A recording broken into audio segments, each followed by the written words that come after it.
यादव के हवाले से आज आलमी अदालत इंसाफ में इस केस की समाअत हुई है और यह फैसला दिया गया है कि जब तक आलमी अदालत इंसाफ हतमी फैसला नहीं देती है कुलभूषण यादव को फांसी नहीं दी जा सकती है। फवाद चौधरी साहब माहिर कानून हमारे साथ हैं, उनसे बात करते हैं। फवाद, गुफ्तगू के सिलसिले को वहीं से हम आगे बढ़ाएंगे। आप कह रहे हैं कि ये कोई इतना अनएक्सपेक्टेड फैसला नहीं है, पाकिस्तान को अब क्या हिकमत अमली अपनानी चाहिए? देखिए, पाकिस्तान को अब यानी जो इसकी तैयारी करनी होगी। अभी तो इंटरिम रिलीफ मिला है, मुकदमा जो है वो बकायदा समाअत के लिए लगेगा तो पाकिस्तान को एक भरपूर तैयारी के साथ उस मुकदमे में आना होगा। यहाँ पर जो इस वक्त कॉन्फ्लिक्ट आए हैं आज के जजमेंट में, वो वाज़ेह फर्क है जो पेश किया हिंदुस्तान में। एक तो सरकार जो वज़ीर दाखिला है बलोचिस्तान के, उन्होंने गिरफ्तारी की जगह जो है वो सरावान बताई। जो गिरफ्तारी की जगह है वो सरावान से 73 मील के दूर बताई। इसी तरह से जो इनका सरताज अजीज साहब का स्टेटमेंट है वो मुख्तलिफ है। तो पाकिस्तान को अपने जो फैक्ट्स हैं, एक तो इनको बैठना पड़ेगा और अपने आप को करेक्ट करना पड़ेगा, एक स्टैंड जो लेना है, क्योंकि आप आलमी अदालत में हैं और वहाँ पर दुनिया के बेहतरीन जो जजेस हैं वो बैठे हुए हैं। तो ऐसा नहीं है, एक लीगल पॉइंट है, उसके ऊपर आपने अपनी तैयारी करके जाना है। और दूसरा ये भी नहीं मुमकिन कि आप इस फैसले को मानने से इनकार करें, बिकॉज अगर आप ये मानने से इनकार करेंगे तो फिर वियना कन्वेंशन के तहत हिंदुस्तान ये यूनाइटेड नेशंस में ले जाएगा और पाकिस्तान की सुर्खी होगी। लिहाजा मुझे नहीं लगता कि हमें इस पे कोई फौरी तौर के ऊपर हमें कोई जज्बाती स्टैंड लेना चाहिए। मेरे ख्याल से जज्बाती फैसला नहीं लेना चाहिए। अच्छा फवाद चौधरी साहब, ये भी फरमाइएगा कि बारहा आपने भी इसी बात से, इसी आर्ग्यूमेंट से गुफ्तगू का आगाज किया था कि पहले भी एक हिस्ट्री है, पाकिस्तान बहुत दफा नाकाम हो चुका है, तो क्या हम हमेशा यही कहते रहेंगे? लॉबिंग पाकिस्तान की स्ट्रांग क्यों नहीं हो सकती? आप एक पॉलिटिशियन भी हैं, आपकी पार्टी अगर बरसर इक़्तिदार आ जाती है तो क्या आपके पास वे फॉरवर्ड है इस हवाले से? देखिए, सबसे पहले तो पाकिस्तान में तो हमारी हिस्ट्री है, खारजा आपका है नहीं है। सो आपकी जो मुल्क है उनमें एक है वो अपने अपने फंक्शंस करते हैं और उसके बाद एक कम्प्रीहेंसिव पॉलिसी बनती है। हमारे यहाँ जिस वक्त जो ताकतवर होता है उसी की पॉलिसी बन होती है। अगर आर्मी चीफ तगड़ा है तो वो अपनी पॉलिसी बना देगा, अगर सिविल गवर्नमेंट तगड़ी है तो वो अपनी मनमानी कर लेगी। और हमारे यहाँ कम्प्रीहेंसिव चीजें होती नहीं है, इदारों के दरमियान अदम तवाजुन है। अब आप देखिए कि वजीर खारजा जो है सरताज अजीज जो सदर एक्टिंग चार्ज पे है, उनको पता ही नहीं था कि कुलभूषण यादव के खिलाफ ट्रायल चल रहा है। उन्होंने सेनेट में स्टेटमेंट दे दिया कि अभी उसके खिलाफ इन्वेस्टिगेशन हो रही है और सबूत पूरे नहीं है। तो जब आप इस तरह की एक सिविल में और इदारों में आपस में जो कॉपरेशन ही ना हो तो उसका नतीजा इसके अलावा क्या निकल सकता है? जो इस वक्त ICJ में निकला है, पाकिस्तान की बहुत सुर्खी हुई है और अगर हमने मजीद एहतियात ना की तो इसमें मजीद सुर्खी का भी इम्कान है। फवाद चौधरी साहब, हमारी बात हुई कुछ देर पहले जनरल रिटायर्ड अमजद शोया साहब से। उनका ये कहना था कि पाकिस्तान ने जो अपनी टीम वहां भेजी है लॉयर्स की, उनकी तैयारी मुकम्मल नहीं है। पाकिस्तान को मार्जिन नहीं मिल सका, वक्त नहीं मिल सका, 4 से 5 दिन का वक्त मिला जिसमें कि तैयारी भी ठीक नहीं हुई और फिर हमने आलमी अदालत इंसाफ के दायराकार को भी चैलेंज किया। तो पाकिस्तान को अपनी तैयारी ठीक से करनी होगी। देखिए, तो सागर कुरैशी साहब हैं, फ्रेंकली वो माने जाते हैं, वो सेविल्रो चैम्बर्स में हैं UK में, जो कि एक समझा जाता बहुत बड़ा उसका नाम है। खावर कुरैशी साहब का भी बहुत बड़ा पब्लिक इंटरनेशनल लॉ में वो पढ़ाते हैं, बड़ी दुनिया की बड़ी बड़ी यूनिवर्सिटीज में पढ़ाते हैं।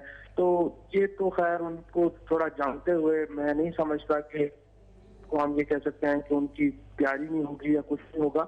लेकिन जो इस वक्त मुझे लग रहा है कि जो मामला थोड़ा जब भी आप जुरिस्डिक्शन को चैलेंज करेंगे तो यही फैसला आएगा कि पहले आप दायरा समाअत को तय करें और उसके बाद आप जाएं। और कैपिटल पनिशमेंट, जिस तरह मैंने आपको बताया कि आलमी दुनिया में इस वक्त उसके ऊपर एक इशू है, आपको साबित करना होगा जज को और उसका जो मैनर ऑफ अरेस्ट है उसको आपको बैठ के दोबारा रिजेक्शन जो है वो शायद इतना इसमें फौरी तौर के ऊपर फैसले की ना हो। पहले इसके कानूनी पहलुओं का जायजा लेना चाहिए, फिर हतमी फैसला करना चाहिए। अच्छा फवाद चौधरी साहब, अगर आप मतलब हाइपोथेटिकली अगर आईसीजे से फैसला पाकिस्तान के खिलाफ आ जाता है तो क्या समझते हैं आप, कितने चांसेस हैं, क्या यह पॉसिबल है कि पाकिस्तान उस फैसले को डिस्कार्ड कर दे?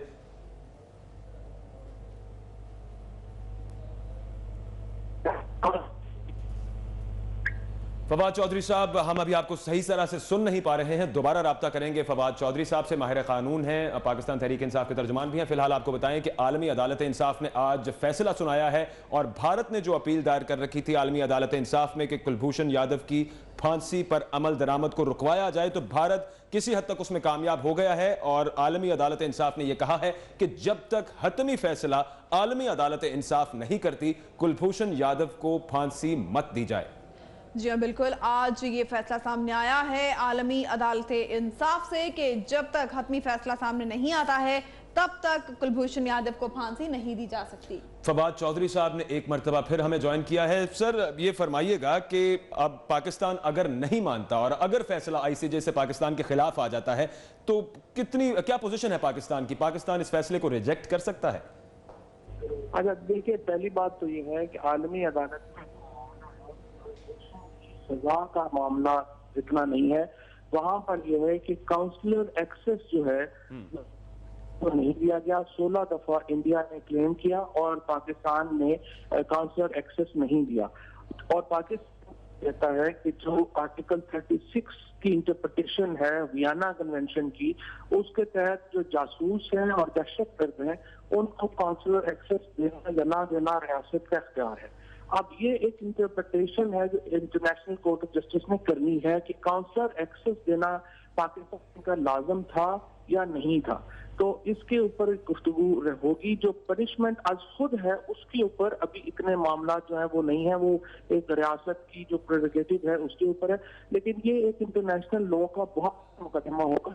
इसमें ये इंटरप्रिटेशन होगी कि क्या जासूस और दहशतगर्द जो है उनको भी काउंसलर एक्सेस दिया जाना चाहिए। काउंसलर एक्सेस से मुराद ये है कि अगर आपने अरेस्ट किया है और एम्बेसी कहती है कि हमें उस तक एक्सेस दिया जाए और उसका वकील जो है वो हम करके देंगे और उनकी फैमिली को मिलवाना, ये जो मामलात हैं काउंसलर एक्सेस के आते हैं। यानी एम्बेसी एक नुमाइंदा मुकर्रर करती जो काउंसलर के तौर के ऊपर उससे मिल सकता और उसका वर्जन लेके उसके मामलात को आगे चला सकता। ये एक बुनियादी तशरीह है आर्टिकल 36 की जो कि इस मुकदमे में इन्वॉल्व है। लेकिन जो रिजेक्शन की आप बात कर रहे हैं वो मुझे नहीं लगता कि पाकिस्तान को अभी रिजेक्शन करनी चाहिए। बहुत इसके संगीन नताइज होते हैं। आप यूनाइटेड नेशन सिक्योरिटी काउंसिल में जाएंगे, वहां पे इंडिया सैंक्शन की बात करेगा। और इस वक्त मुझे लगता है कि तमाम हालात को सामने रख के कुछ जज्बाती फैसले के बजाय पाकिस्तान को अपने मुफाद का फैसला करना चाहिए। तो फवाद चौधरी साहब, जैसा कि आपने कहा है, मतलब ठीक कहा कि अभी जो तय किया जाएगा आलमी अदालत इंसाफ में वो काउंसलर एक्सेस का मामला है और वो दिया जाए या ना दिया जाए। तो इस ग्राउंड पर खेलने के लिए पाकिस्तान के पास जाहिर है एक कन्फेशनल वीडियो बयान भी मौजूद है, दीगर सबूत भी मौजूद हैं। इस ग्राउंड पर कितना केस स्ट्रांग है पाकिस्तान का? लेकिन जिस तरह से आज खुद भी आलमी अदालत इंसाफ इस नतीजे पर पहुंची है कि भारत अपना मुकदमा पूरी तरह साबित का और they are not happy with Indian merits के ऊपर जो आर्गुमेंट्स हुए हैं, स्पेशली जो अरेस्ट इतना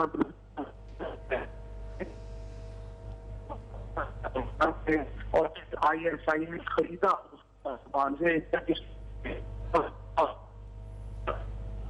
इस स्टोरी के ऊपर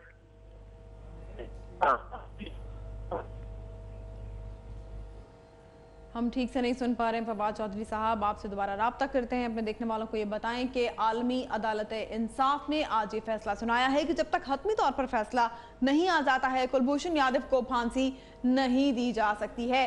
पाकिस्तान और भारत ने वियना कन्वेंशन पर दस्तखत भी किए हुए हैं, ये भी कहना है आलमी अदालत इंसाफ का। फवाद चौधरी साहब एक बार फिर से हमारे साथ हैं। फवाद चौधरी साहब, ये फरमाइएगा कि भारतीय दबाव, भारत ने जो लॉबिंग की है, जो प्रोपेगेंडा किया है, उसका कितना अमल दखल है आज के सिर्फ इस फैसले पर कि जब तक आलमी अदालत इंसाफ का हतमी फैसला नहीं आता फांसी ना दी जाए? वो जो है ना, जब भी जिस तरह मैं कर रहा था कि जो कैपिटल पनिशमेंट का मामला है उसके ऊपर एक आलमी फिजा है और एक दुनिया में उसको इस तरह से मामला को लिया नहीं जाता। जो टेररिज्म का मामला है उसके ऊपर पाकिस्तान की ये जो काउंसलर एक्सेस है उसके ऊपर अभी बहस हुई है। जो उनका कन्फेशनल बयान है वो तो रिफ्यूज ही कर दिया था इंटरनेशनल कोर्ट ऑफ जस्टिस ने उसको प्ले करने से, और वो कहते हैं वो जब मेरिट्स की बात आएगी आप उस वक्त देखिएगा। अभी जो बात आई वो जुरिडिक्शन की बात आई, अभी जो मामला इस वक्त अभी तक जो आया है वो असल में जो एक कोऑर्डिनेशन की कमी है हमारे यहाँ सिविल हुकूमत में और जो फौज में, क्योंकि ये फौज का फैसला था, फील्ड जनरल कोर्ट मार्शल का फैसला था जो कि वहां पर चैलेंज हुआ है। ये सिविलियन हुकूमत को खुद भी जो यहाँ पर फैक्ट पेश किए गए हैं लगता नहीं कि उनको को बहुत ज्यादा इस मामले का पता था। और जिस तरह से मैंने कहा कि फुल टाइम वजीर खारजा नहीं है, वजीर खारजा की जो होना चाहिए था, वजारत खारजा का जो एक रोल होना चाहिए था वो भी नजर नहीं आया। और आपने एक कोशिश एफर्ट की है लेकिन अभी ये केस शुरू होना है, तो मेरी नजर में फौरी तौर के ऊपर कोई इसके ऊपर जज्बाती रद्द अमल नहीं देना चाहिए। फैसला आएगा उसको मुकम्मल पढ़ें, इंटरनेशनल लॉज को देखें, उसके बाद आप फैसला करें कि आप इसके ऊपर किस तरह से इसको आगे फाइट करेंगे। आप ये कहें कि हम इसको नहीं मानते और बस आगे चलें, तो इस तरह से दुनिया अब काम नहीं करती है। इंटरनेशनल लॉ में बड़ी डेवलपमेंट हो गई है। यूनाइटेड नेशन सिक्योरिटी काउंसिल हम लोगों को जो है वो हमने देखना है कि इसमें आगे अगर हम उस तरफ जाते हैं तो फिर देखना है कि चीन हमारे साथ खड़ा होगा या नहीं खड़ा होगा। हमारे साथ जो 4 दीगर ममालिक हैं परमानेंट मेंबर्स, उनका हमारे साथ इस मामले के ऊपर वो खड़े होंगे या नहीं खड़े होंगे। तो आपको काफी पेचीदा मामलात हैं जिनको देख के आगे बढ़ना है। ये आप नहीं कर सकते कि आप बस कहें कि जी हम नहीं मानते, बस आप कर लें जो करना। फवाद चौधरी साहब, जैसे कि आप बता रहे हैं कि पाकिस्तान फिर दीगर फोरम्स पर भी जा सकता है, लेकिन कुलभूषण यादव एक जासूस नहीं है, वो एक दहशतगर्द है जो कि वो खुद भी एतराफ कर चुका। अगर उसको फांसी नहीं दे पाती है हुकूमत पाकिस्तान, तो फिर जो अंदरूनी प्रेशर्स होंगे, अवाम की तरफ से जो प्रेशर्स होंगे, जिन्होंने जख्म खाए हुए हैं, वो फेस करना होंगे फिर पाकिस्तान को। अवामी प्रेशर तो मेरा ख्याल है काफी हुकूमत को ह्यूमिलिएशन हुई है और पाकिस्तान की इंटरनेशनल ह्यूमिलिएशन हुई है, इसके ऊपर तो कोई दो राय नहीं है, चाहे हम जो मर्जी कहें।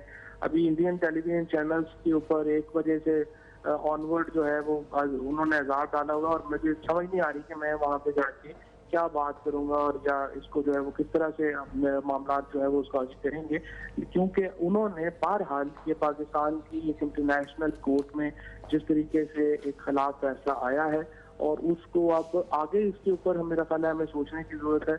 आवाम में तो जाहिर है कि इश्तिहाल होगा और हुकूमत ने जिस तरह से उसको डील किया है तो उसके ऊपर भी एक इश्तिहाल होगा कि आपने इतने बड़े मामले को जो है वो इतना नॉन सीरियस किया, जिस तरह से प्राइम मिनिस्टर साहब बाकी तमाम मामला। बिल्कुल, इतने बड़े मामले को नॉन सीरियसली क्यों आपने इसको ट्रीट किया? फवाद चौधरी साहब हमारे साथ रहिए, ब्रिगेडियर नादिर मीर साहब ने भी हमें ज्वाइन किया है, उनसे ये बात पूछते हैं। ब्रिगेडियर साहब फरमाइएगा, जिस तरह से आज आलमी अदालत इंसाफ में फैसला भारत के हक में आया है, अगर इसको एक डिफरेंट वे में ट्रीट किया जाता, ज्यादा सीरियसली लिया जाता, जैसा कि फवाद चौधरी साहब कह रहे हैं, तो क्या आप समझते हैं कि फैसला पाकिस्तान के हक में आ सकता था?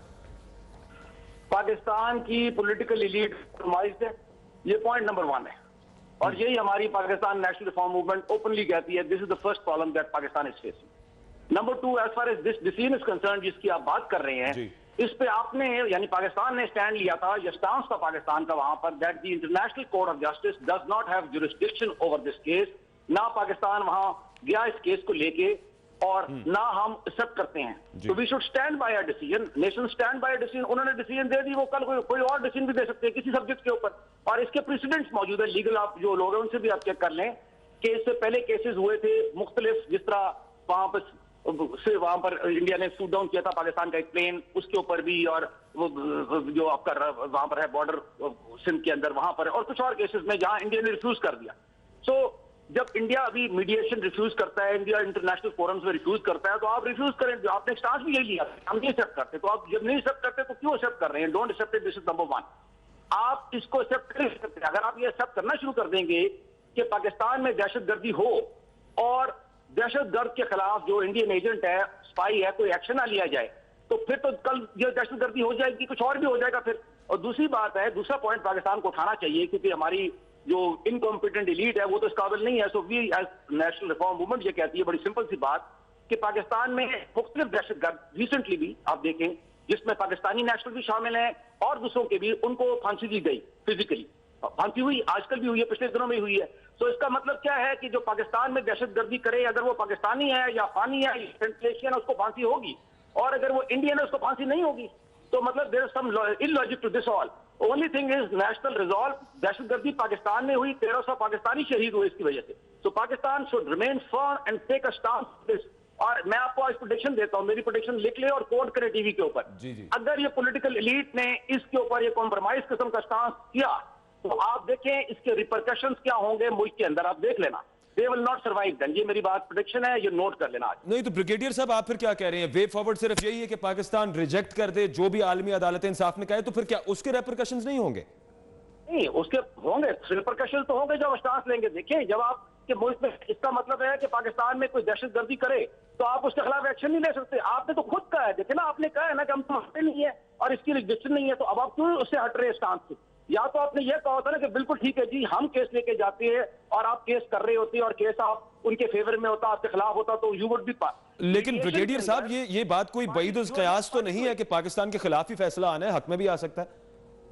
नहीं, आप उधर आप तो गए नहीं, आपको सब हक की और खिलाफ की बात ही नहीं है। ये केस ही नहीं है इंटरनेशनल। देखिए पाकिस्तान में दहशतगर्दी हो, आपके घर में या हमारे मुल्क में दहशतगर्दी हो, इसका किसी बाहर से तो तल्लक ही नहीं है। Why you accepting it? आपने तो, और आपने एक्सेप्ट भी नहीं किया, तो अब क्यों एक्सेप्ट कर रहे हैं? आप एक्सेप्ट ना करें। इशू ये है कि आपका प्रॉब्लम ये है कि जो पाकिस्तान की पॉलिटिकल एलीट है, it wants to keep India happy. This is the problem. Try to understand what the problem is. असल इशू ये है, इसके रूट कॉज। आप जब इंडिया के साथ बाकी बायलैटरल चीजें तोड़े, उनके साथ वो कोर्ट किया ना, मैंने पूरा सुना है, हर्ड द होल, ये जो इंटरनेशनल कोर्ट ऑफ जस्टिस ने किया ना, मैंने पूरी सुनी है। वो जो बात कोर्ट कर रहे हैं, आप इंडिया के साथ अपने सारी रिलेशन खत्म कर दे, because it is a terrorist state doing terrorism in Pakistan.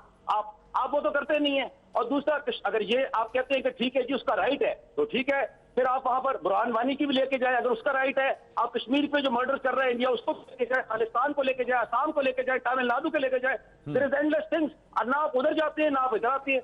किसी तरह तो चले ना, पाकिस्तान के लिए करे। Pakistan blood, Pakistani people are more important to us. बिल्कुल ब्रिगेडियर साहब, इसी नुक्ते को लेकर आगे चलते हैं। तज्जियाकार, सीनियर तज्जियाकार इम्तियाज गुल साहब ने भी हमें ज्वाइन किया है। इम्तियाज गुल साहब फरमाइएगा, ब्रिगेडियर साहब का ये फरमाना है कि जुरिस्डिक्शन जो हमने चैलेंज की थी इंटरनेशनल कोर्ट ऑफ जस्टिस की, जिसको आज ओवर रूल कर दिया गया है, हम अभी भी हमारे पास ये इख्तियार है, हम ये ऑप्शन ले सकते हैं कि हम माने ही ना उसको, हम केस वहां पर लेकर ही ना जाएं कि इंटरनेशनल कोर्ट ऑफ जस्टिस की तो जुरिस्डिक्शन है ही नहीं।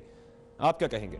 मेरा ख्याल है वो तो उन्होंने काफी वजाहत से कह दिया जज साहब ने और दूसरे उनके जजों ने कि जुरिस्डिक्शन बनती है और उसके तहत अगर वो कोई फैसला कर रहे हैं, जैसे उन्होंने हुक्म इम्तनाई जारी कर दिया है, तो वो भी पाकिस्तान बेसिकली उसका पाबंद होगा। और अगर पाबंदी ना की तो उसके फिर बैन अवी मुज़मरात हो सकते हैं। अक़वाम मुत्तहिदा और सिक्योरिटी काउंसिल उस सूरत में उनका किरदार आ जाएगा।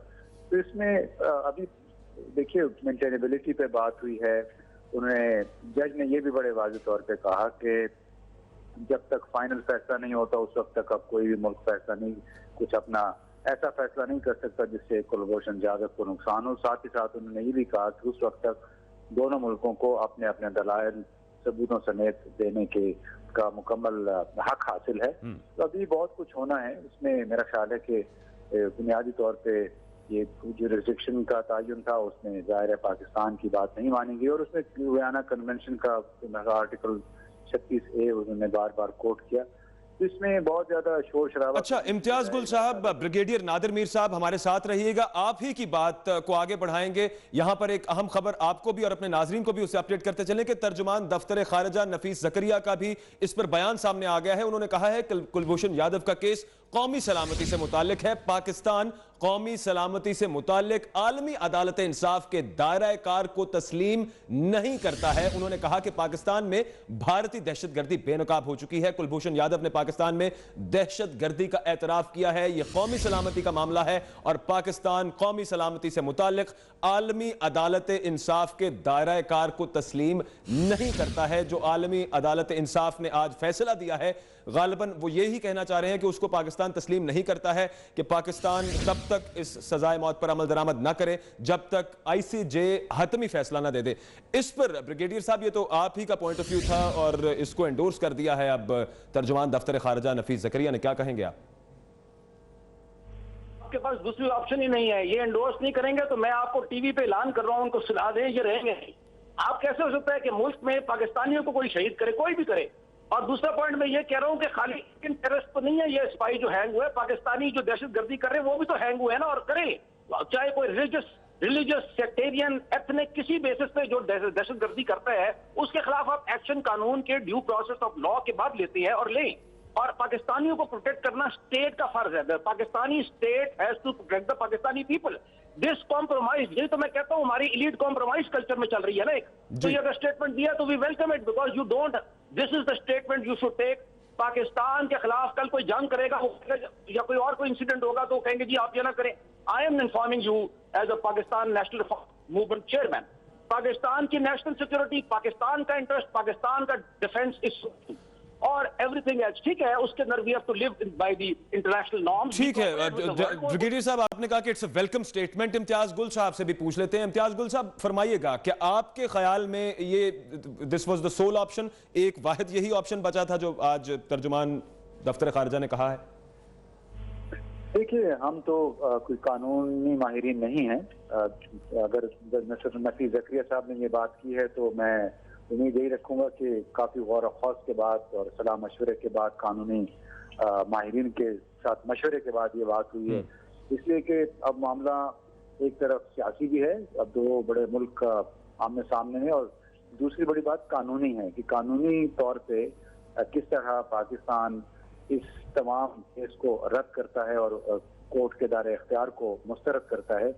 अगर कोर्ट में हम चले तो गए हैं एक दफा, अब तमाम तर मेरा ख्याल दारोमदार सबूतों पे है और हमारे इस्तेदलाल पे है, तो उसके लिए हमें इंतजार करना पड़ेगा। बिलाशुबा कौमी सलामती इंतहाई अहम है, लेकिन जरूरी नहीं है कि कौमी सलामती से मुतालिक तमाम और जज्बाती अंदाज में किए जाएं या उनको सिर्फ और सिर्फ सिक्योरिटी की कसौटी पे परखा जाए। उसमें कौमों की जिंदगी में ऐसे बहुत सारे मेरा ख्याल है मौके आते हैं, और उसमें एक इज्तिमाई सोच के तहत मेरा ख्याल है मुल्कों को आगे बढ़ना पड़ता है इस नौयत के मामलात में। ठीक है, बहुत शुक्रिया इम्तियाज गुल साहब हमसे बात करने के लिए। ब्रिगेडियर साहब, आप ये फरमाइएगा कि भारतीय दबाव किस कदर आपको लगता है कि इन्फ्लुएंशियल है, जो भारत लॉबिंग करता है, और आज जो फैसला आया है उसको देखते हुए आप क्या समझते हैं, किस हद तक भारत इन्फ्लुएंशियल है इंटरनेशनली, डिप्लोमेटिकली? देखिए, बुनियादी बात जो है ना वो ये है कि Delhi has decided and rightly कि पाकिस्तान इज द एनिमी। वो क्लियर है इस बात पे, और उसके लिए वो सारी दुनिया के अंदर global India, Indian diaspora, Indian रॉ, इंडिया की सारी foreign policy, diplomats, economic power, वो सब कुछ मिला के एक ऑब्जेक्टिव पे चलते हैं कि पाकिस्तान दुश्मन है। उसमें अपने इस आदमी को निकालना, बाकी करना जो भी है वो सारा पैकेज है। आप कंफ्यूज स्टेट में चल रहे हैं इतने अरसे से, और हमारी नेशनल रिफॉर्म मूवमेंट बार बार ये कहती है कि अगरचे हम अमन चाहते हैं, इसमें कोई डाउट नहीं, पाकिस्तान स्टैंड्स फॉर पीस, लेकिन पीस तो वन साइडेड नहीं होती ना, अमन एक साइड से होता है। तो इंडियन ये जो इन्फ्लुएंस है ना, जो आप इन्फ्लुएंस की बात कर रहे हैं, वो पाकिस्तान के खिलाफ इस्तेमाल हो रहा है। तो आपने उसका जवाब मौसर देना है। जब आप उसको दुश्मन समझेंगे और दुश्मन कहेंगे, जब आप वो ठीक है आप अमन की कोशिश जारी रखें, ये तो नहीं है कि हमने लड़ाई लड़नी है, वी वांट पीस, लेकिन अगर वो कर रहा है तो उससे तो रोकना है ना। तो ये जो आपकी हाफ हार्टेड फीबल अटेम्प्ट्स होती है ना, डिसजॉइंटेड, डिसकोऑर्डिनेटेड, और एक दिन आपका स्टेटमेंट आता है कि इंडिया से दोस्ती करनी है, दूसरा है कि तो दहशतगर्दी करा रहा है, तीसरे दिन कुछ और, ये सारी चीजें जो है ना वो आपकी उसी तरह इधर इंटरनली भी एंड ग्लोबलाइज्ड वर्ल्ड में उससे आपकी वैल्यू कम होती है। So Pakistan needs to have a clear policy, जो मैंने अभी कही है कि पाकिस्तान के शहरियों का ज्यादा ताल्लुक है, पाकिस्तान की रियासत का ताल्लुक है, उसका तहफ़्फ़ुज़, उसका डिफेंस पाकिस्तान ने करना है, चाहे हिंदुस्तान करे, चाहे कोई और दहशतगर्द अंदर से करे या बाहर से करे, और उसका जवाब पाकिस्तान देगा। Nobody else has the right. America में दहशतगर्दी होती है, हिंदुस्तान में होती है, आपको पूछते हैं, किसी को अलाउ करते हैं दखल देना, आपको दखल देना अलाउ करते हैं। Don't allow anyone to interfere in जो नेशनल इशू। ये इमोशनल इशू नहीं है, ये कौम का इशू है। पाकिस्तानी शहीद हो रहे 70,000 हो गए बिकॉज आप एक्सेप्ट कर रहे हैं। Stop accepting it and hold the flag of Pakistan high. तो सर, जैसा आपने कहा है कि भारत का इन्फ्लुएंस है, प्रोपेगेंडा भी कर लेता है, डिप्लोमेसी भी ज्यादा मौसर है पाकिस्तान से, पाकिस्तान का क्यों नहीं है अब तक इन्फ्लुएंस? 70 साल से ज्यादा दोनों को ही आजाद हुए हो गए हैं, पाकिस्तान नाकाम क्यों हुआ है इस फ्रंट पे? पाकिस्तान का इन्फ्लुएंस है, पाकिस्तान का ज्यादा बहुत सारे मुल्कों में इन्फ्लुएंस है। इंडिया का साइज बड़ा होगा। अब देखिए, चाइना में सीपेक का जो कॉरिडोर का बन रहा है, जो ओबॉर का हुआ है, वहां पर पाकिस्तान था, मतलब दुनिया के साथ, इंडिया तो था ही नहीं उसमें। अभी बिल्कुल, लेकिन अगर सर ओवरऑल अक़वाम आलम की बात की जाए, अगर मुझे एक मिनट इजाजत दें, प्लीज। अगर आप देखिए, अभी प्रेसिडेंट ट्रंप आ रहा है वहां पर मिडिल ईस्ट के अंदर, सऊदी अरेबिया में, तो वहां पाकिस्तान का हेड ऑफ स्टेट गवर्नमेंट जा रहा है ना, जो हमारा है, जो भी हो, चाहे वो उनका नाम नवाज शरीफ साहब है या उनका नाम कुछ भी हो, बट पाकिस्तान को रिप्रेजेंट कर रहे हैं ना। तो ये आप ना कहें कि हमें कोई वो, हमारा मसला ये है कि हम उसको दुश्मन के तौर पर ट्रीट नहीं कर रहे। We start treating them as enemies. ये जो है ना, जो इसके कोर्ट के जज ने, इंटरनेशनल कोर्ट ऑफ जस्टिस ने, वो मुख्तलिफ एग्रीमेंट्स कोर्ट किए हैं। भाई जब वो आपसे जंग कर रहा है या हिडन वॉर कर रहा है या अनहिडन वॉर कर रहा है, तो आप उसको जवाब दें उसको। तो पाकिस्तान अपना दिफा करे और उस पर कॉम्प्रोमाइज ना करे। अभी ये फॉरेन ऑफिस ने जो स्टेटमेंट दिया, जो सपोर्ट करे, it is well received, it is welcome, because this is the only one that you can give to the world. तो ब्रिगेडियर साहब, आप क्या समझते हैं, मिसाल के तौर पे हाइपोथेटिकली, अगर फैसला आईसीजे से पाकिस्तान के खिलाफ आता है, और खास तौर पे इस चीज को मद्देनजर रखते हुए कि कैपिटल पनिशमेंट के खिलाफ है वेस्ट और आईसीजे भी, तो फिर क्या पाकिस्तान को भी जो कश्मीर में मैस मर्डर्स हो रहे हैं, ये वाला केस लेके जाना चाहिए आईसीजे? मैं आपसे यही कह रहा हूँ ना कि कश्मीर भी है, खालिस्तान भी, असम भी है, बुरहान वादी से लेके 1000 केस अगर जब वो ले गए तो आप भी लेके जाए। मैं तो आपसे ये करूँ, आप वो तो करते नहीं। आप तो मतलब हमारी गवर्नमेंट, खाली ये गवर्नमेंट नहीं, पिछली भी नहीं करती थी। देखिए ना, खाली इस गवर्नमेंट का कसूर नहीं है, ये एक ट्रेंड बना हुआ है। हमारा जो ब्यूरोक्रेटिक, डिप्लोमेटिक, पॉलिटिकल सेटअप है ना, सिस्टम जो है, वो इसमें आप समझ लें कंफ्यूज्ड है, लेथार्जिक है, डायरेक्शन ओरिएंटेड नहीं है। और वो इंडिया को दुश्मन नहीं, जब आप इसको दुश्मन समझेंगे ना, तो आप उसके मुताबिक हिकमत अमली, मनसूबाबंदी करेंगे, उसको ट्रीट करेंगे। आप कंफ्यूज रहेंगे, यार आज दोस्ती है, कल ये है, तो फिर ये आपसे कुछ होगा नहीं। ये असल इशू है। So consider it an enemy. ठीक है, अमन के लिए we want peace in the region and we want peace in Pakistan, इसमें तो कोई शक नहीं है। बट पाकिस्तान का नेशनल जो सिक्योरिटी है, पाकिस्तानियों का जो तहफ़्फ़ुज़ है, इस पे कोई कॉम्प्रोमाइज नहीं हो सकता। तो ब्रिगेडियर साहब, आपने जैसा कि कहा कि अब कश्मीर के साथ फिर आसाम का इशू और फिर खालिस्तान का इशू भी लेकर जाना चाहिए, ये क्या केस कमजोर नहीं कर देगा? क्योंकि डिस्प्यूटेड टेरिटरी सिर्फ कश्मीर है, आसाम या फिर खालिस्तान पर, उस टेरिटरी पर वो डिस्प्यूटेड तो नहीं है। खालिस्तान का इशू सिख लेके जाएंगे ना, मैं और आप तो नहीं ले जा सकते। सपोर्ट तो आप कर सकते हैं, वो बलूचिस्तान में कर रहे हैं, वो बलूचिस्तान की बात करते हैं ना, मैं उसकी कॉन्टेक्स्ट में बात कर रहा हूँ। वो आसाम के कॉन्टेक्स्ट में बात करते हैं। देखिए ना, वो मैं आपसे बात, आप कश्मीर का केस लेके जाए डिस्प्यूटेड और बाकी केसेस को लेके जाए सपोर्टर्स, वो तो देखिए ना, आप पहले ये इंडिया को क्लियर करें कि जो वो करेगा हम उसको जवाब देंगे 100%। Tit for tat, disproportionate response, सब कुछ ठीक हो जाएगा। तो आप क्या ये समझते हैं ब्रिगेडियर साहब के कश्मीर का इशू पाकिस्तान उठाए वहां पर, क्योंकि एक डिस्प्यूटेड टेरिटरी है कश्मीर की, जम्मू और कश्मीर की, पाकिस्तान का भी उस पर क्लेम है? आप जो कश्मीर के अंदर जो कर रहे हैं वो तो अलग रहा। आप खुद ही खबर देते हैं और सही खबर देते हैं। हर दूसरे दिन, हफ्ते के पाकिस्तानी शहरियों को LFC पे वो शहीद कर रहे होते हैं, औरतों और बच्चों को। वो केस लेके जाए ना, कभी लेके जाए आप वहां पर। आप जाते नहीं, आप बात समझे ना, मैं क्या आपसे अर्ज कर रहा हूँ। आपकी political elite wants to appease, ये हिंदुस्तान को खुश करना चाहती है। ये दोनों बातें नहीं ना हो सकती। चोपड़ी और दो क्या कहते हैं वो, ये doesn't work out like this. लेकिन ब्रिगेडियर साहब, डिप्लोमेसी साथ साथ दोनों चीजें क्या नहीं चल सकती? मतलब आप नहीं, ये गलत नहीं। वो दूसरे मुल्कों के लिए, इंडिया के लिए नहीं ना। इंडिया दुश्मनी कर रहा है ना, उसने अनडिक्लेयर्ड वॉर की हुई है। या तो वो भी ये कर रहा हो ना, तो हम भी यही करें।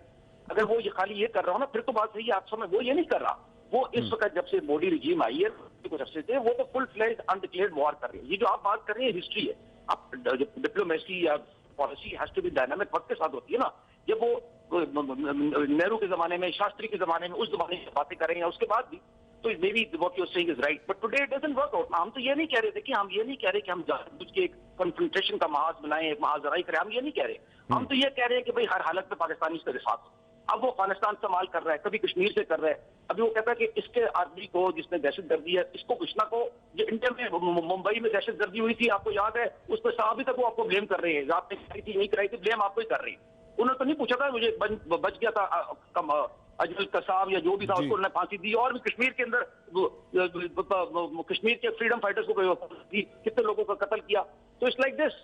तो आप एक स्टांस, नेशनलिस्ट स्टांस में, नेशनलिस्ट मतलब पाकिस्तान के इंटरेस्ट का, एंड फॉलो दैट। लेकिन ब्रिगेडियर साहब, अजमल कसाब को तो हमने माना ही नहीं था, एक्सेप्ट ही नहीं था किया कि मैं नहीं आके, आपने तो नहीं माना, उन्होंने तो भाई आपने तो कुछ नहीं ना माना ना, आपको मानने की जरूरत है। मैं तो उनका कह रहा हूँ ना, वो तो नहीं, अगर आप मानते या कोई और भी करता या कोई इंटरनेशनल कोर्ट उनको कहती तो वो रुकते, वो तो नहीं रुकते ना। वो अपना करना होता है, सब करते हैं। कश्मीर में एक का नहीं करते, छोटे बच्चों के साथ करते हैं। जाके देख लें वहां पर वीडियोस पे, आपको सामने नजर आ रहा है, सोशल मीडिया चल रहे, देख लें। तो आप नहीं ना करें इस वन, ये जंग जो है ना, ये वन साइडेड हो रही है। ये प्रॉब्लम है इस जंग की। It is one sided. क्या जंग कर रहे हैं, और आप देखिए जंग कभी वन साइडेड हुई, आप जीत नहीं सकते। एक साइड लड़ रही है, आप मार कर रहे हैं। तो सर, अभी जैसा आपने फरमाया है कि पाकिस्तान भी रीजनल पीस चाहता है, लेकिन दूसरी जानिब आप ये फरमा रहे हैं कि इंडिया के साथ पूरा पीस नहीं हो सकता, तो ये दोनों एक दूसरे से मुतजाद। रीजनल पीस क्लियर करूँ ना, देखिए बात सुनिए, ये जो गलत फहमी है ना, हमें गलत फहमी है कि रीजनल पीस जो है ना, रीजनल पीस हमने करनी है चाइना के साथ, हमने करनी है रशिया से, तल्लुकात अच्छे हो गए, इवन अमेरिका से आप देखना अभी मुलाकात होगी, ओवरऑल उनको जरूरत है हमारी, अफगानिस्तान के साथ, ईरान के साथ। तो देखिए इशूज अफगानिस्तान ईरान के साथ भी है ना, आपके इशू छोटे मोटे जिस तरह भी देखा, मगर वो और है, वो है। इंडिया एक पाथ पे चल रहा है। अब ये बहुत बड़ी, ये जो आपके सामने नजर आना चाहिए कि ओबॉर की जो कॉन्फ्रेंस थी, ग्लोबल कॉन्फ्रेंस थी, बीजिंग में सारी दुनिया आई थी। इवन प्रेसिडेंट ट्रंप ने अमेरिकन रब भी भेज दिया, ठीक है। स्पेन से लोग आए, वो हेड आए, ऑफ स्टेट्स, इटली क्या है, दुनिया जहां के लोग आए, 29 हेड्स ऑफ स्टेट आए और 120 मुल्क आए, उसमें वन कंट्री जो बड़ा मुल्क बनना चाहता है या क्लेम करता है उसका नाम हिंदुस्तान, वो नहीं किया। और बुनियादी रीजन है वो तो आपका कश्मीर क्लेम कर रहा है, वो बलूचिस्तान को अलग कराना है। इस सूरत हाल में आप फिलहाल ये जो कुछ फहमी या ख्याल है ना हिंदुस्तान से नॉर्मलाइज करने का, उसको छोड़ के मैंने एक आर्टिकल लिखा था, उसका नाम था कोल्ड पीस। कोल्ड पीस का मतलब है नो वॉर नो पीस। आप उस पर रखिए, हिंदुस्तान जो करता है उसको जवाब दे, बाकी दुनिया के साथ दोस्ती रखिए। तो सर आप फिर सजेस्ट क्या करेंगे, वे फॉरवर्ड आप इंडिया के साथ चलने में क्या सजेस्ट करेंगे कि टिट फॉर टैट वाला मामला चलता रहे, कन्फ्रंटेशनल अप्रोच रहे पाकिस्तान की इंडिया के साथ? जी कन्फ्रंटेशन ताली तो एक हाथ से नहीं बचती ना, हैंडशेक एक हाथ से नहीं ना होता। वो कन्फ्रंटेशन पे चले तो आप इसमें वो कन्फ्रंटेशन कर रहे हैं, आप अपीजमेंट कर रहे हैं, आप खुशामद कर, वो थप्पड़ मारना चाहते हैं या आपको मारना चाहते हैं, आप खुशामद करना चाहते हैं, ये this doesn't work out. International relations में, जियो पॉलिटिक्स में, रेल पॉलिटिक्स, राल पॉलिटिक्स में doesn't work out like this. आपने उसको अपनी जगह पे रखना है, लड़ाई करने की जरूरत नहीं है, उसकी जगह पे रखना ना। जिसका ये पकड़ा गया या कोई और पकड़ा जाता है या दहशतगर्दी करता है, तो आपने उसको ये तो नहीं कहना कि भाई हार पहना के गोल्ड मेडल देके वापस वीआईपी फ्लाइट से वापस भेज दें। लेकिन सर साइड बाय साइड क्या आप नहीं समझते दोनों चीजें चल सकती हैं? बैकडोर डिप्लोमेसी भी हो सकती है, ओपन डिप्लोमेसी भी हो सकती है, उसके अलावा एक दूसरे के। ये गलत फहमी है, ये जो इस पे इसलिए तो सब कुछ हो रहा है, वो नहीं ना कर रहा। ये आप जितनी बातें कह रहे हैं ये दुनिया के बाकी मुल्कों के साथ भी हो सकता है जो आप कह रहे हैं। ये डिक्टेटर, ये आज की गवर्नमेंट को मैं क्रिटिसाइज नहीं कर रहा, ये डिक्टेटर के जमाने से लेके अभी तक इसी चीज में हम लगे हुए हैं। India policy is faulty, Pakistan national reform movement openly says India policy, इसलिए आपका हो रहा है। जो आपसे मुल्क जैसा बिहेव करता है आपने उसको उस तरीके से ट्रीट करना है। वो अनडिक्लेयर्ड हाइब्रिड वॉर कर रहे हैं, आपने उसको उस तरीके से ट्रीट करना है, और उसके एम्स फर्क है। क्योंकि मतलब अभी जो प्रेजेंट इंडिया है कम से कम इसके पहले के भी, बट स्पेशली इसके, तो आपने उसको उस तरह ट्रीट करना है। आपने पाकिस्तान दिफा करना है, और दिफा खाली बॉर्डर, आजकल की वॉर में खाली वादा पे नहीं ना दिफा होता, या कश्मीर पे। अब देख लिया आप इंटरनेशनल कोर्ट ऑफ जस्टिस में है, कल कहीं और मसला बना होगा, एंड सो ऑन। मतलब whole world is a battle ground. India की बात करो, आपकी जो लड़ाई चल रही है वर्चुअली अच्छी पे चल रही है, तो वो ठीक है, चलने दें, जब वो चला रहे, बाकी दुनिया के साथ अमन करें आप। ये जो हाइब्रिड वॉर की ब्रिगेडियर साहब आप बात कर रहे हैं, ये इल्जाम तो इंडिया भी पाकिस्तान पर लगाता है, फिर तो लगाने देना, उस इल्जाम तो लगाने से मसला नहीं हल। देखिए हमको इस पर पाकिस्तान ने अपना नेशनल इंटरेस्ट करना है, हिंदुस्तान अपना कर रहा है, हम तो अपना करेंगे। आप एक और बात है, जो गलत फहमी पाकिस्तान में, इसमें हमारी political lead and repeat dictator शामिल, मैंने इसे पॉलिटिकल लीड डिक्टेटर नंबर 1 है, क्रिमिनल में कहूंगा। ये गलत फहमी लोगों के दिमाग में डाली है कि हिंदुस्तान से दोस्ती करनी बड़ी जरूरी चीज है। दोस्ती उससे हो सकती है जो दोस्ती करना चाहता हूं। मैं ये नहीं कह रहा कि उनके साथ अमन नहीं होना चाहिए, मैं ये नहीं कह रहा हूं ना, हम अमन के खिलाफ है, obviously not, we should have peace even, but वो आएंगे तो होगा ना। अगर वो इस पे लगे हुए हैं जिस पे आजकल है, तो आप वन साइडेड नहीं होती, मैं ये कहने की कोशिश कर रहा हूँ। वन साइडेड नहीं होती, आप आजमा के देख लें, ये आप आजमा रहे कितने साल से, Afghanistan, Iran, even with United states and with other countries जिनके साथ हमारे अच्छे ताल्लुकात है, उधर भी फ्रिक्शन हो जाती है कभी कभार। आप देख लेना, किसी ना किसी चीज पर डिसएग्रीमेंट हो जाता है। यहाँ इशू डिसएग्रीमेंट करना ही है ना, इट इज बेसिकली एक मुल्क है जिसने असल में आपको एक्सेप्ट नहीं किया। बेसिक इशू ये चल रहा है, और अब हर चीज पे क्लैश आ रहा है। आपको अभी अगला क्लैश सुन ले जो आने वाला है, सर तो वैसे ही पता लग गया, अगला क्लैश ये आने वाला है ग्वादर सीपैक के अलावा इंडिया पाकिस्तान का, कि नॉर्दर्न इंडस कैस्केड है, यानी जो भी आपका जो इंडस रिवर जो सिंध का नॉर्दर्न हिस्सा है, उस पर एक चाइना $50 बिलियन का प्लान है, मुख्तलिफ डैम्स और वाटर का और इलेक्ट्रिसिटी का 40 मेगावाट। तो सबसे बड़ा झगड़ा तो इंडिया से करने का, वो तो हर चीज में एनीथिंग गुड फॉर पाकिस्तान वो उनके लिए बुरा है, ये उन्होंने अपनी फिलॉसफी बनाई है। तो जब से वो इसमें से नहीं निकलेंगे क्या करेंगे आप? मतलब sir anything that is good for Pakistan वो इंडिया के लिए बुरा है, लेकिन क्या आप ये नहीं समझते कि एक कह रहे वो उन्होंने सोचा होगा ना, तो अपनी सोच तरफ चेंज कर लें। सर ब्रिगेडियर साहब ये फरमाइएगा कि क्या आप ये नहीं समझते कि इंडिया बहरहाल एक राइजिंग इकोनॉमी है, इकोनॉमिक इंडिकेटर्स बहुत पॉजिटिव हैं इंडिया के, और आजकल तो फिर रीजनल डेवलपमेंट ही होती है, पूरा पूरा रीजन राइज करता है, तो आप क्या नहीं समझते कि सिर्फ चाइना के साथ हम कोऑपरेट करके क्या उन इकोनॉमिक या फाइनेंशियल बुलंदियों को छू सकते हैं? इंडिया को भी अगर साथ में ला लिया जाए, या इंडिया पाकिस्तान के साथ अगर इन कॉन्फ्रंटेशन कोस्ट। आपका सवाल मैं समझ गया। मेरी ये किताब जो सीपैक है ना, एक किताब पे बेस्ड है जिसका नाम है 2000 ग्लोबल चेस बोर्ड। ये नवाज शरीफ को 2012 में मैंने दी थी 8 मॉडल टाउन पे, फिरोज सर ने लिखी हुई है, आप कहेंगे तो एड्रेस दे, मैं आपको भेज भी देता हूँ। ये नेट पे देख लें, उसपे मतलब तफसील से ये मैं इसका आपको सवाल का जवाब दे रहा हूँ। जियो इकोनॉमिक्स ये जो टर्म यूज करते हैं, it is derived from this book. I put in 4 years of work on this book. किताब लगाए थे ग्वादर के कॉन्सेप्ट पे और सीपैक के ऊपर। मैं आपसे अर्ज कर रहा हूं कि देखिए ये गेम चेंजर जो है ना वो है वो खाली चाइना के लिए नहीं है, ये सबसे बड़ा वो किताब देखेंगे ना, ये रशिया की पॉलिसी पुतिन की बिल्कुल बदल दी है। रशिया आपका पार्टनर बन रहा है उसके अंदर, जो वार्म बॉर्डर्स में आना चाहते थे हॉट बॉर्डर्स में एक जमाने में, अभी उनको रसाई मिल रही है। सेंट्रल एशिया के अंदर है, 60-70 मुल्क उसके अंदर है, जो हम प्रीच कर रहे हैं कि आप हिंदुस्तान को छोड़ दे, बाकी दुनिया के साथ दोस्ती करें। और अफगानिस्तान और ईरान के अलावा कह रहा हूँ, सारा मिडिल ईस्ट आपके साथ है, अफ्रीका है, यूरोप है, साउथ अमेरिका, हिंदुस्तान को छोड़ दे। ये वही हरकतें कर रही है ना, उसको छोड़ दे। मतलब छोड़ने का मतलब है कि उसको ये जो ना ये इस वजह से कंफ्यूजन में हम फंसे हुए, इससे निकल आए और इंशाल्लाह हालात बेहतर हो जाएगी। तो सर क्या बहुत शुक्रिया। ठीक है, बिल्कुल ठीक है। ब्रिगेडियर साहब, तो क्या भारत को ये पॉइंट नजर नहीं आता?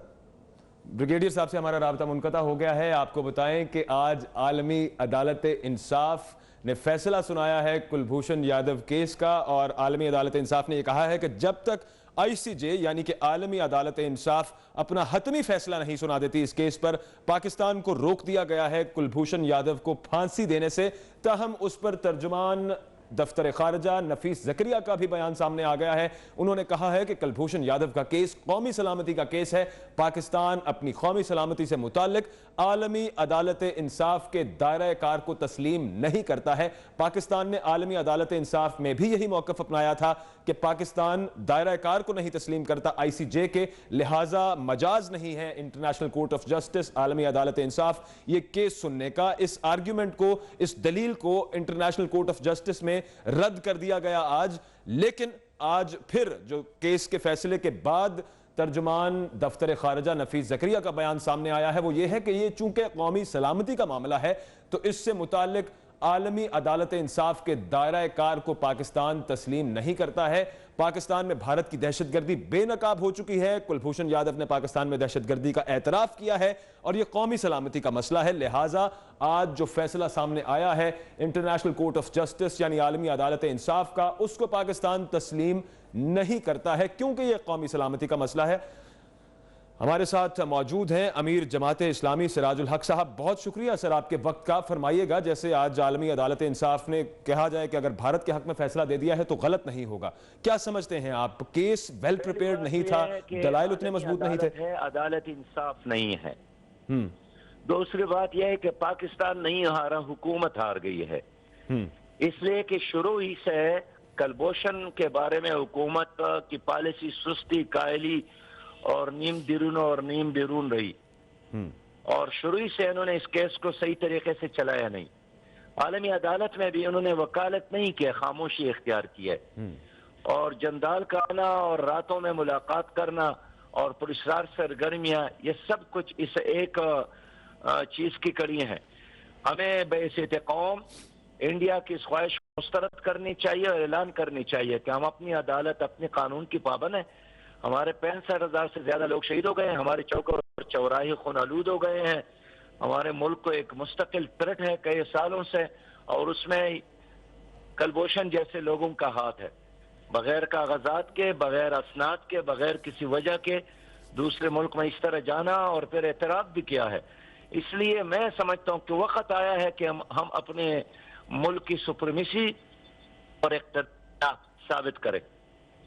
अच्छा, सिराजुल हक साहब आप हमारे साथ रहिए। हमें ज्वाइन किया है शेख रशीद साहब ने भी। शेख साहब बहुत शुक्रिया आपके वक्त का। सिराजुल हक साहब ने यह कहा है कि पाकिस्तान आज ये केस नहीं हारा है, हुकूमत हारी है। क्या आप समझते हैं, आप क्या अग्री करते हैं? जब फौज कह रही है कि वकील भी, हमने कहा ये तो बिल्कुल उसको रहा करने के मूड में थे, और ये सारा सज्जन जंदाल का किया है। लोगों को अब समझ आ जानी चाहिए कि सज्जन जंदाल किस लिए आए थे, और जो बिरला जी के मंदिर में शादियाने बज रहे हैं और घंटियां बज रही हैं और लोग प्रसाद बांट रहे हैं, वो इस बात की दलील है कि भाई ये सारे मिले हुए हैं। इस मुल्क में जो कुछ हो रहा है ये नवाज शरीफ की मर्जी से हो रहा है, और इसकी सारी जिम्मेदारी नवाज शरीफ पे है। फौज ने अपने आप को क्लियर किया है, क्योंकि फौज पे आगे ही बहुत गर्दा पड़ चुका है। फौज पे आगे ही लोग बड़ी बातें और ताने कर रहे हैं। सो मेरे ख्याल में फौज ने अपने आप को क्लियर करके ठीक किया। इसका जिम्मेदार अभी तक हुकूमत की तरफ से मेरे नोटिस में नहीं कोई बयान आया कि नहीं आया। शेख रशीद साहब, तर्जुमान दफ्तर खारजा ने बयान दे दिया है। उन्होंने कहा है कि कुलभूषण का केस कौमी सलामती का केस है, तो इस पर जो अदालत, आलमी अदालत इंसाफ का दायरा कार है, हम उसको तस्लीम नहीं करते। चलें, फैसला करवा दिया, पेश हो गए, अब तस्लीम नहीं करते, क्या होता है, वेट एंड सी।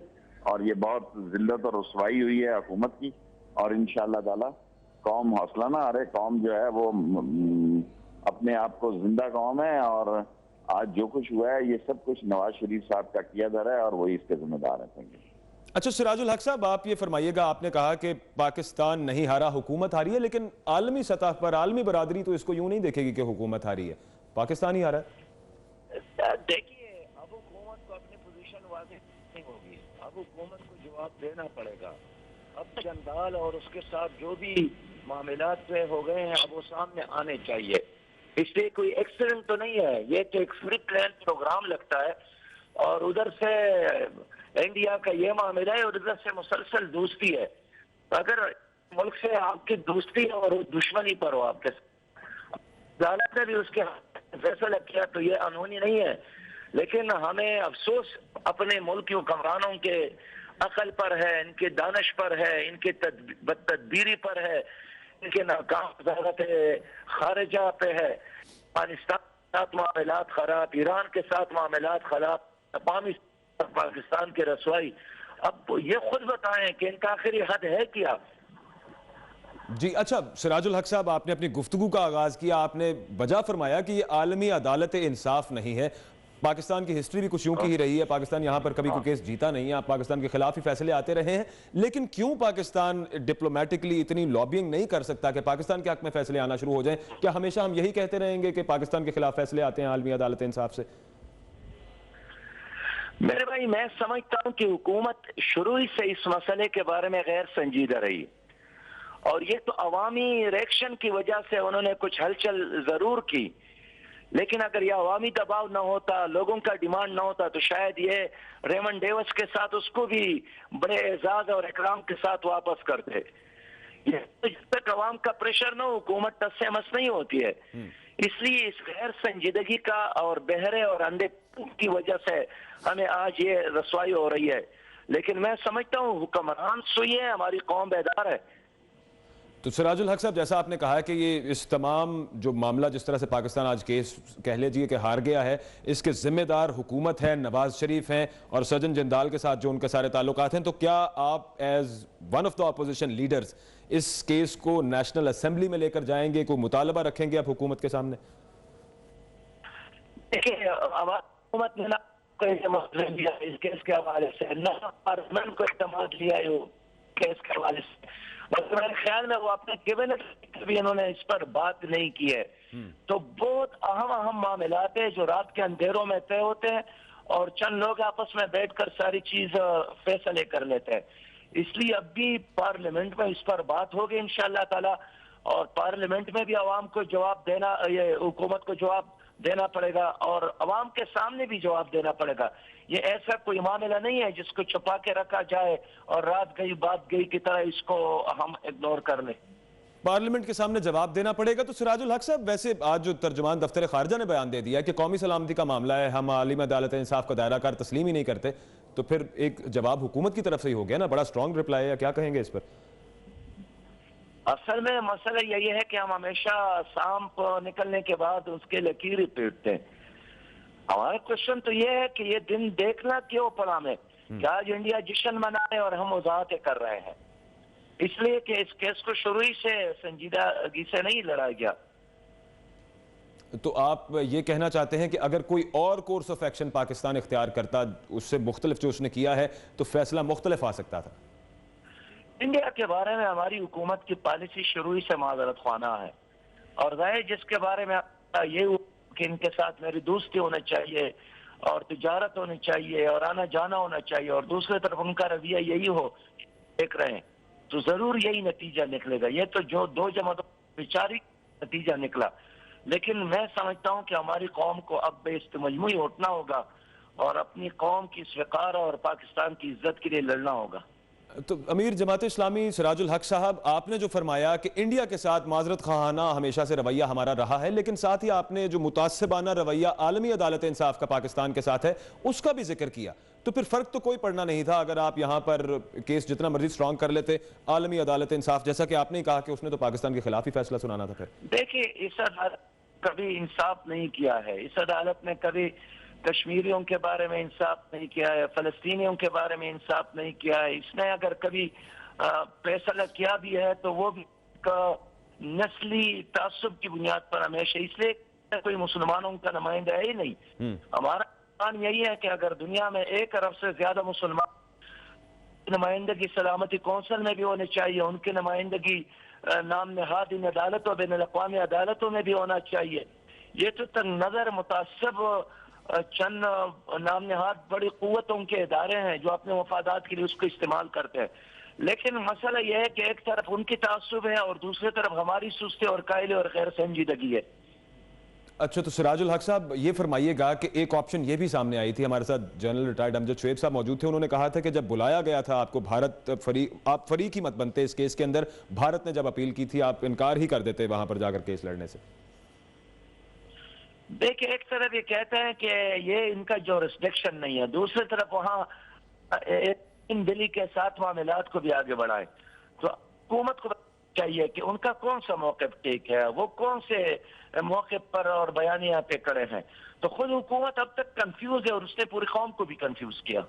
तो अब आप क्या समझते हैं, जैसा आज दफ्तर खारजा के तर्जुमान ने भी कह दिया कि वो नहीं मानते आलमी अदालत इंसाफ के दायरा इख्तियार को इस मामले पर, चूंकि ये कौमी सलामती का मामला है, तो क्या जल्द से जल्द फांसी दे देनी चाहिए कुलभूषण यादव? मेरे ख्याल में हम पूरे जो इस वक्त हमारा पार्लियामेंट है इस पर बात भी होना चाहिए और हम ये कहते हैं कि जो हमारे कानून के तकाजे हैं, जो हमारे अपनी सिक्योरिटी के तकाजे हर हालत में वो पूरे होने चाहिए। ये फैसला हमारी रियासत, हमारी हुकूमत, हमारी अदालत का है कि उनको फांसी कब दे, लेकिन ये फैसला किसी और को इख्तियार नहीं है कि आप इनको फांसी न दे और इनको मक्खन खिलाए और दूध और बालाई खिलाए। इससे कारनामा क्या है, पाकिस्तान में तकरीबकारी की है। बिल्कुल अदालत का फैसला होगा, लेकिन आपकी सजेशन क्या है, मतलब आप क्या कहेंगे कि जल्द से जल्द फांसी दे देनी चाहिए? मैं यही कहना चाहता हूं कि हुकूमत आपने हमारी जो फैसले हैं उस पर अमल दरामद होना चाहिए। ये तो एक सबक है, वरना कल 1000 कलभूषण और हमारे मुल्क में आएंगे। ये रास्ता बंद हो जाएगा, उनको एक पैगाम मिलेगा, उनको एक मैसेज मिलेगा। इसलिए मैं समझता हूं कि रियासतों का दिफा ये अगर आप दलीरी के साथ नहीं कर सकते हैं तो इसका अंजाम वही होगा जो माजी में कमजोर रियासतों की हुई है। इसलिए हमें हर चीज पे सब्र करना चाहिए, लेकिन जहां मुल्क और कौम की दिफा और सिक्योरिटी का मसला हो वहां हमारे बच्चे अगर मरते हैं, हमारे बच्चे शहीद होते हैं, तो बिल्कुल उस पर किसी किस्म का कॉम्प्रोमाइज नहीं करना चाहिए। सिराजुल हक साहब हमारे साथ मौजूद हैं, सीनियर कानूनदान, साबिक वजीर कानून बाबर आवान साहब भी। बहुत शुक्रिया सर आपके वक्त का। फरमाइएगा, जैसा आपके सामने है आज फैसला आया है और कहा जाए कि भारत जीत गया है तो गलत नहीं होगा, क्या समझते हैं आप? केस वीक था पाकिस्तान का, दलाइल अच्छे नहीं थे? बिस्मिल्लाह रहमान रहीम। पहली बात यह है कि पाकिस्तान का केस कतन वीक नहीं था। पाकिस्तान का कुलभूषण यादव के अगर केस को आप कंपेयर करें और जो उनका पार्लियामेंट पे हमले का केस था उसको आप कंपेयर करें, भारत के अंदर जो दूसरे केसेस एक उन्होंने चलाया हुआ था, जो कसाई उन्होंने गढ़ा हुआ था, उसका केस उसके साथ आप कंपेयर करें, आप अफजल गुरु के केस के साथ अगर इसको कंपेयर करें तो ये कतन कोई कमजोर केस नहीं था। इस वक्त बदकिस्मती की बात यह है कि हम केस की बात कर रहे हैं। मैं थोड़ा सा इसके बैकड्रॉप को सामने रखना चाहता हूं ताकि कौम को समझ आ जाए कि इशू क्या है। ये एक ऐसा निजाम हुकूमत है जिसका सरबराह हुकूमत 2 सुप्रीम कोर्ट के सीनियर तरीन जजों की तरफ से सजा याफ्ता है। ये सजा उसको करप्शन पे दी गई। अब मैं, आप और सिराजुल हक और पूरी कौम लोगों के सामने पाकिस्तान का चेहरा पेश नहीं करते। हम पाकिस्तान के लोगों के सामने तो चेहरा पेश करते हैं, लेकिन आलमी बरादरी में हमारा चेहरा वज़ीर आज़म पेश करता है।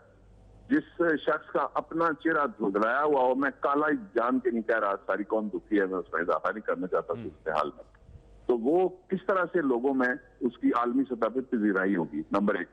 नंबर 2 ये है कि आलमी सतह पे इस वक्त ये समझा जा रहा है कि ठगों का पूरा टोला है जिन्होंने सारी दुनिया में जायदादें बुलाई हुई, और हम अगर कोई पाकिस्तान के खिलाफ एक्शन करते हैं, पाकिस्तान के खिलाफ हम फैसला करते हैं, पाकिस्तान के खिलाफ कोई डिक्लेरेशन देते हैं, तो इस पे उन्होंने क्या कहना है? जिनके सारे असासे बाहर हैं, उनको पता है कि हम बोले अगर दुनिया के खिलाफ तो हमारे एहसासों की तहकीकात और तेज हो जानी है और जो सबूत लोगों ने छुपा के रखे हैं वो बाहर निकल आने हैं।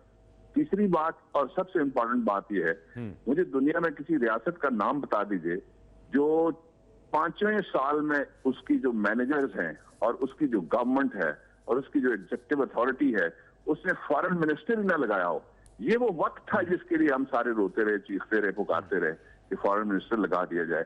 इस वक्त फॉरेन ऑफिस बराह रास्त नवाज शरीफ की जेब में है। इस वक्त पाकिस्तान के सारे बैनुल अक़वामी मुफादात एक दो जजों की तरफ से कन्विक्टेड आदमी जिसको कहा गया कि ये ना सच बोल सकता है और ना ये कोई इमानतदार है, उसके बारे में वो जजमेंट कायम है, ये उसके पास सारे इख्तियारात थे। तीसरी बात, जो पाकिस्तान का ऑफिशियल वर्डिक्ट है, मैं तो इस वक्त इंतजार कर रहा हूं कि मरियम नवाज ट्वीट करे। जी अच्छा डॉक्टर साहब एक सेकंड जी प्लीज। मैं तो इस वक्त इंतजार कर रहा हूं कि पाकिस्तान की हर मसले के ऊपर जो ऑफिशियल पोजीशन देने वाली खातून है मरियम नवाज, वो ट्वीट करें और वो कौम को बताएं कि ये सारा कुछ पाकिस्तान के साथ कैसे हुआ, और फिर कौम अपना कोई लायामल इसके ऊपर तैयार करे। फिर मुझे ये बताइए कि जिन दिनों में पार्लियामेंट के 2 इजलास हो रहे हैं, दोनों ऐवानों के इजलास हो रहे हैं, वहां किसके साथ मुशावरत की गई कि पाकिस्तान के खिलाफ? अब सारे कहेंगे अच्छा जी पाकिस्तान सारा क्योंकि एक है इसलिए नवाज शरीफ की गलती को कवर करने के लिए सारे उठ के खड़े हो जाए। हम फर्ज करें उठ के खड़े हो गए सारे, फर्ज करें हम दौड़ पड़े सारे, फर्ज करें हमने हाकियां और बल्ले पकड़ लिए, हमने ईंटें और पत्थर पकड़ लिए, हमने रोड़े पकड़ लिए हाथ में, फिर भी हम क्या कर लेंगे? हुकूमत ने सारा कुछ करना होता है। हुकूमत ने इस सारी जगह पाकिस्तान की नुमाइंदगी की, ना वो किसी से मशवरा करते हैं, ना वो किसी को इस काबिल समझते हैं सिवाय अपने ऑफिशियल ट्वीट घर को कि हम किसी नेशनल इशू के ऊपर उनसे कोई बैठ के कोई मशवरा ही ले ले। पाकिस्तान अगर सारे का सवाल तो पाकिस्तान सारे की सियासी लीडरशिप बैठी हुई थी ना कि पार्लियामेंट से ज्यादा कोई बड़ा फोरम है जिसमें आके उन्होंने बात करनी है। इसलिए ये नाकामी एक पहली नाकामी है। इसके बाद बैनुल अक़वामी सतह पे अगर यही सूरत हाल रही और अगर यही गवर्नमेंट रही, यही अगर पाकिस्तान का आलमी चेहरा रहा, तो फिर पाकिस्तान के लिए आने वाले दिनों में मुश्किलात की एक लंबी फहरिस्त है। मैं आखिरी बात कहता हूं, फिर आप सवाल कर लीजिए। जी जी। कि एक केस ऐसा है जिसमें 2 रियासतों के दरमियान, एक रियासत में से उनको उठाया गया, एक खातून को दूसरी रियासत में ले जाया गया, वहां से उसको उठाया गया, एक और रियासत में जाके सजा दी गई। तो नवाज शरीफ ने कौम से वादा किया था मैं आफिया सिद्दीकी के लिए हर दरवाजा खटखटाऊंगा, तो क्यों नहीं बात कर रहे? और इस मामले पे इंतहाई कमजोर मादरत खाना रवैया रहा है शुरू से। नवाज शरीफ ने कभी कलभूषण का नाम ही नहीं लिया, तो लोगों को पता है ना उसका क्या इंटरेस्ट है। लोगों को चंदाल नहीं पता, लोगों को साजन नहीं पता, लोगों को सरिये जंगले का बिजनेस नहीं पता। इसलिए बड़ी बदकिस्मती की बात है। इसीलिए सैयदना उमर बिन अल-खत्ताब ने ये इरशाद फरमाया हुआ है कि ताजर को हुक्मरान नहीं होना चाहिए। बड़ी खतरनाक सूरत हाल हो गई है पाकिस्तान के लिए बैनुल अक़वामी बरादरी में। डॉक्टर साहब, आज जो रूलिंग आई है पाकिस्तान के अगेंस्ट आई है, लेकिन अब जो स्पोक्स पर्सन है फॉरेन ऑफिस के नफीस ज़करिया, उन्होंने जो कहा है कि पाकिस्तान इसको रद्द करता है, आलमी अदालत इंसाफ की जुरिस्डिक्शन को हम नहीं मानते क्योंकि नेशनल सिक्योरिटी का मामला है। तो क्या आप ये नहीं समझते कि हुकूमत की तरफ से बिफिटिंग रिस्पॉन्स, अगर इसको कह लिया जाए, कह सकते हैं हम? देखिए जी, मैं बिफिटिंग रिस्पॉन्स फौरन मानने के लिए तैयार हूं। नवाज शरीफ ऑर्डर करें और नवाज शरीफ ब्लैक वारंट निकलवा दें। ब्लैक वारंट के साथ सांस की डोरी, ऐसा शख्स जिसको सजाए मौत हो और वो अपील ना करे, बंधी हुई होती है, कर लेना जी। कर मैं मान लूंगा कि फॉरेन ऑफिस कोई नहीं है। नफीस ज़करिया कौन है? जानता ही कोई नहीं है उसको दुनिया में। फॉरेन ऑफिस चला रहा है under the rules of business. जब किसी वजारत का वजीर ना हो तो रेजिडरी पावर्स, यानी जितनी भी बकिया पावर्स हैं जहां जहां वजीर नहीं है, वो सारी प्राइम मिनिस्टर के ऑफिस में। फर्ज कीजिए नवाज शरीफ साहब वजीर आजम नहीं है, फर्ज कीजिए वजीर आजम आप हैं, फर्ज कीजिए वजीर आजम कोई और है, तो उस सूरत में भी सारी पावर्स वजीर आजम के पास होती है। ये तो वजीर आजम ने कहा है जी। नफीस ज़करिया कौन है? तो सर, एक और राय यहाँ पर सामने आई थी, कुछ माहिर कानून हैं, कुछ रिटायर्ड आर्मी ऑफिसर्स थे, उन तमाम लोगों ने ये बात भी की कि लॉ ऑफ लैंड इस केस में पाकिस्तान अप्लाई कर सकता है and it can discard ICJ's whichever decision ICJ gives.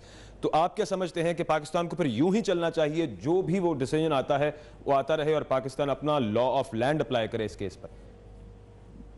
देखिए, पहले तो ये कि इंतजार क्यों किया गया। मैं ऑन रिकॉर्ड हूं, मैंने मीडिया पे कहा, मैंने अपने कॉलम में कहा, मैंने हर फोरम पे ये बात कही जहां जहां मैं बात कर सकता हूं कि फौरी तौर पे हमारे लॉ में लिखा हुआ था 8 दिन में फैसला होना चाहिए था और अगले फिर 30 दिन में हो जानी था अपील का फैसला। ये तो 38 दिन का 38 डेज का 38 दिन का टोटल केस था। चलिए वो कहते हैं जी पास्ट टाइम, क्लोज ट्रांजैक्शन। यहाँ जो कुछ कहा गया मुझे उसूली तौर पे मैंने सुना नहीं, लेकिन मुझे इत्तेफाक है। मैं उसकी जो लीगैलिटी, लेजिटिमेसी, कॉन्स्टिट्यूशनैलिटी है उस पर मैं आपको तवज्जो दिला देता हूँ। वो इस तरह से है कि पाकिस्तान से बाहर जो जजमेंट्स आ रही हैं उन जजमेंट की एक्सिक्यूशन के लिए जो पाकिस्तान के अंदर हैं अदालतें, उनमें सिर्फ सिविल अदालतों की जजमेंट की एक्सिक्यूशन की प्रोविजन, दीवानी मामलात में जो फैसला आएगा उसको पाकिस्तान में उससे अमल दरामद करने की प्रोविजन मौजूद है। फौजदारी मामलात में कोई नहीं है। This is number 1। नंबर 2 ये है कि इस मामले में एक सबने आईनी डिस्पेंसेशन बनाई जिसको हम फौजी अदालत कहते हैं, और उस फौजी अदालत ने ये फैसला किया। उस फौजी अदालत के फैसले के हवाले से किसी जगह पे भी पाकिस्तान के अपने अदालती निजाम के अलावा किसी जगह पे भी कोई अपील प्रोवाइडेड नहीं है। हम अपने फैसले की पहले बात करें जी, हमने क्या किया हुआ है। दूसरा इसका पहलू ये है कि बाहर से आने वाला कोई ऐसा अदालती फैसला जो हमारी किसी अदालती फैसले को ओवर रूल करता हो, उसकी कोई पाकिस्तान के आइन में गुंजाइश है ना पाकिस्तान के कानून में उसकी गुंजाइश है। लेकिन अमली तौर पे बदकिस्मती के साथ कौम को पूरी बात बतानी चाहिए, मैं पूरी बात बताने लगा हूं। इस किस्म के लोग जिन्होंने आज तक, पिछले अप्रैल की बात है, आज हम जून में पहुंचने वाले हैं, उन्होंने कलभूषण का नाम अपनी जुबान से नहीं लिया। उनसे अगर कोई ये तवक्को रखे कि वो इस वक्त फौरन बन जाएंगे ऐसे पाकिस्तान के वकील के जो वो शोले और आग बरसाना शुरू कर देंगे अपने मौके पे हक में, मुझे तो नहीं लगता। ठीक है, बहुत शुक्रिया बाबर अवान साहब। यहाँ हेडलाइंस का टाइम हो